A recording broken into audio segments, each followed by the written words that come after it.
نبی علیہ الصلوۃ والسلام اس امت کو دو نعمتیں دے کر گئے، ایک کو کہتے ہیں تعلیمات نبوی اور دوسری کو کہتے ہیں کیفیات نبوی۔ نبی علیہ الصلوۃ والسلام نے علم بھی سکھایا اور علم کی کیفیت کیا ہونی چاہیے صحابہ کرام کو وہ بھی سکھائی۔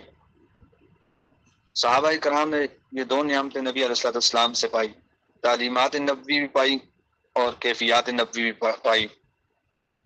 نبی علیہ الصلوۃ والسلام سے صحابہ نے یہ دو نعمتیں حاصل کی اور پھر صحابہ سے آج تک یہ نعمتیں اس امت تک پہنچی اور قیامت تک یہ جو نعمتیں ہیں رہیں گی۔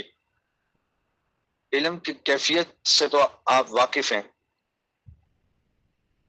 تزکیہ جو ہے اس سے بھی زیادہ اہم ہے۔ اگر علم منطق پر مغفرت ہوتی تو شیطان کی بھی ہو جاتی۔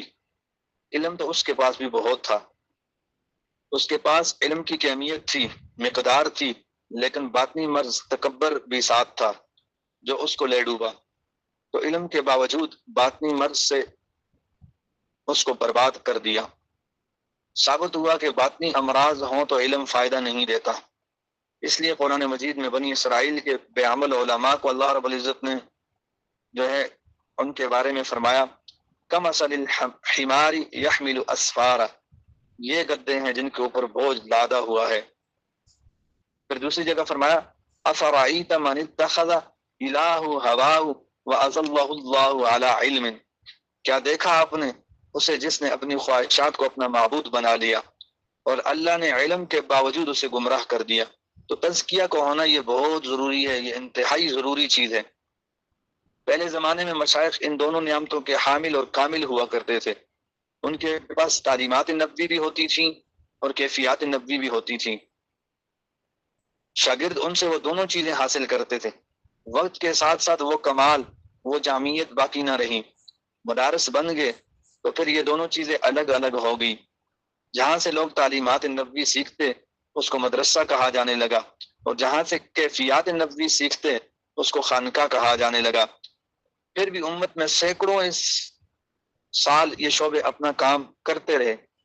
علم کے طالب مدارس سے علم پاتے تھے اور کیفیات نبوی کے طالب خانقاہوں میں جا کر عشق الہی کی محبت کو حاصل کرتے تھے، اس نعمت کو پاتے تھے۔ وقت کے ساتھ ساتھ کچھ جاہل صوفیاء کے اعمال نے علماء کو بہکا دیا۔ علماء اتنے بگڑ گئے کہ انہوں نے اس تصوف کو شجر ممنوع سمجھنا شروع کر دیا۔ وہ کہنے لگے جی کیفیات کو چھوڑو، بس اپنا ایمان بچاؤ، مگر اس کا نتیجہ یہ نکلا طلباء عشق نبوی والی کیفیت میں کمزور ہوتے چلے گئے، اور یہ انحطاط، یہ زوال آج مدارس کی فضا میں نظر آتا ہے۔ تو اب وہی ضرورت محسوس ہوئی کہ ان دونوں چیزوں کا رشتہ بحال کیا جائے۔ خانقاہوں میں رہنے والے مدارس میں آ کر علم سیکھیں اور مدارس میں رہنے والے خانقاہوں میں جا کر ذکر سیکھیں، تاکہ پھر وہی کمالات پیدا ہو جائیں۔ چنانچہ پہلے وقتوں میں بڑے بڑے جو مشاہیر علماء اپنے وقت کے مشائخ کے سامنے شاگرد بن کر بیٹھتے تھے تو وہ یہ کمال حاصل کرتے تھے۔